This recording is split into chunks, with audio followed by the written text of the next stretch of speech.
So apparently, Billy Joe Saunders is forced to face David Lemieux because it was ordered by the WBO sanctioning bodies or whatever. But all I have to say to that is thank God, because my biggest criticism with Billy Joe Saunders is the guy doesn't fight anyone that I'm interested in him fighting. It's always these very low level guys, these very weak low level guys that you know he's gonna win. I mean, since he's won his belt against Andy Lee back in 2015, he fought twice. He fought a bum I never heard of, and he fought Willie Monroe Jr. Willie Monroe Jr. is like a top 30, 35 middleweight. Let's be real. He hasn't done anything except get the crap beat out of him against Gennady Golovkin and lose every single round against him. What does that prove? Yeah, I just don't like it when a fighter talks a lot of shit and he doesn't actually fight a guy. It's kind of like when it comes to Dillian White. You know, Dillian White talks a lot of shit, but the dude never fights top guys. You know, he talks all this shit about Jarrell Miller, all this shit about all these other guys. Now, I did give him a pass for Wilder because Wilder ducked him, and I also did give him a pass for guys like Lucas Brown, because Lucas Brown, bum ass, ducked him. But I didn't give him a pass for Jarrell Miller because he ducked Jarrell Miller. I just don't like it when guys talk a lot of shit and then they're set to fight guys like Malcolm Tan. You know, that's some bum shit, and that's how the same way I feel about Billy Joe Saunders. So I'm glad that he's finally gonna fight somebody with a post, because I'm gonna tell you right now, beating someone like David Lemieux is definitely better than beating somebody like that bum he defended his belt against, and somebody like Willie Monroe Jr. Because unlike Willie Monroe Jr., David Lemieux actually has punching power, and he actually has an opportunity to win. This is a 50-50 fight. I don't know who wins this fight, but I will say that in terms of skill, I do think, in terms of slickness, I do think that Billy Joe Saunders is better than David Lemieux. David Lemieux is a very crude fighter. I've always felt that David Lemieux didn't have a heart. When he fought that Rubio guy, I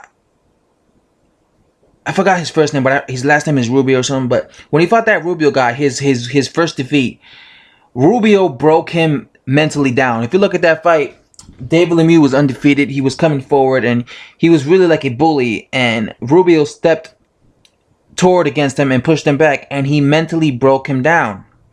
He mentally capitulated in that fight, and that's why I said, even when he fought Marcos Reyes, he was showing a bit signs of he was showing distress signals, like he was breaking apart. I've always felt that David Lemieux doesn't have a heart, doesn't have a fighter's instinct inside. He's the type of guy, when everything's going his way, he's good, but when he's being pushed back, when he's being bullied, he tends to fall apart. The thing about David Lemieux is he doesn't. It's the same thing happened when he fought Gennady Golovkin.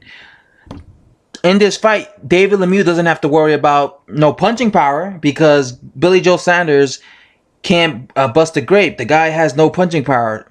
The puncher in this fight will be David Lemieux. David Lemieux could definitely knock out someone like Billy Joe Saunders. He just is going to have to be able to get to him. That's the thing.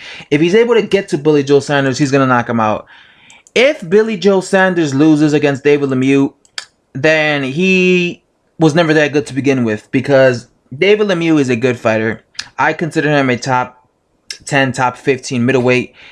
But he's a guy that, if you're not elite, you lose to him, basically. So if you're elite, you beat someone like David Lemieux. If you're not elite, you lose to him. Just like Gennady Golovkin was able to beat him. So that tells me Golovkin's elite. So I'm going to let this be known very clear. If David Lemieux beats Billy Joe Saunders, that means Billy Joe Saunders is not elite. He's a decent middleweight, but he's nothing special. If Billy Joe Saunders wants to convince me that he is the goods and he's elite and he could actually beat guys like Canelo Alvarez, or he could actually beat guys like Gennady Golovkin, or he could actually beat guys like Danny Jacobs, he's going to have to get past David Lemieux.